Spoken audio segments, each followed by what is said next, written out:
Raghavachari media academy Andhra Pradesh chairman గా తనను నియమించినందుకు రాష్ట్ర ముఖ్యమంత్రి నారా చంద్రబాబు నాయుడుకు ఆలపాటి సురేష్ కుమార్ సభాముఖంగా ధన్యవాదాలు తెలిపారు. స్థానిక రెవెన్యూ కాలనీలో రాఘవాచారి మీడియా అకాడమీ కార్యాలయంలో గురువారం పదవి బాధ్యతలు స్వీకరించిన అనంతరం మీడియాతో మాట్లాడారు. పాత్రికేయ వృత్తిలో ప్రమాణాలు మెరుగుపరిచేందుకు తాను అత్యంత ప్రాధాన్యత ఇవ్వనున్నట్లు ఆయన వెల్లడించారు. మీడియా విస్తృతి సంక్లిష్టత కారణంగా ఈ నిర్ణయం అవసరమని ఆయన అభిప్రాయపడ్డారు. మీడియా అకాడమీ ప్రాథమిక విధుల్లో ఇది ఒకటని ఆయన ఈ సందర్భంగా గుర్తు చేశారు. అదేవిధంగా సోషల్ మీడియాను దృష్టిలో ఉంచుకుని అవసరమైన సందర్భాల్లో నియంత్రణ చేయాల్సిన అవసరం కూడా ఉందన్నారు.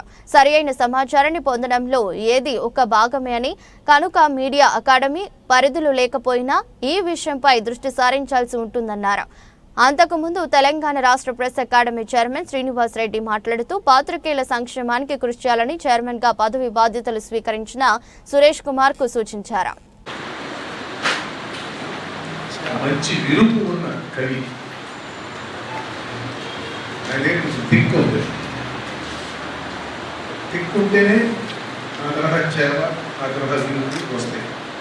థిక్క లేకపోతే మంచి కార్టూనిస్ట్ కాలేడు కూర్చోడు.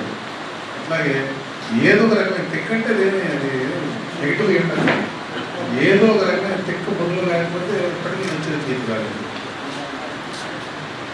ఆయన జర్నలిస్ట్గా ప్రస్థానం ప్రారంభించాడు.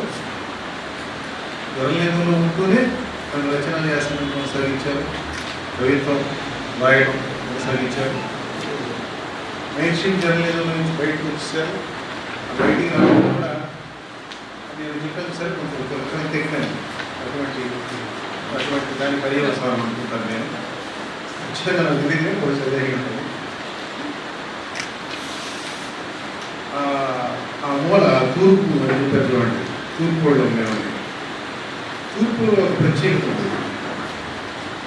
మన రాష్ట్రంలో ఆ తూర్పులోనే ఉద్యమాలన్నీ పుట్టి పెద్ద ఉద్యమాలు దేశాన్ని బాగా ఊపేసిన ఉద్యమాలు ఆ తూర్పులోనే ఉపయోగించారు.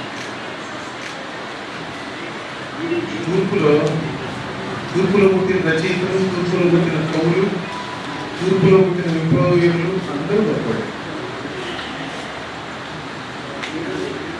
ఆ మొత్తం అటువంటి ఆ ధోరణులు, ఆ ట్రెడిషన్స్, ఆ సాంప్రదాయాలు వాటిన్నింటినీ బాగా వంట పట్టించుకున్న మనిషి నా తల్లిదండ్రుల అందులో నుంచి వచ్చింది. కాబట్టి ఆయన రచనలో ఆ చేవ అనుకుంటున్నాం.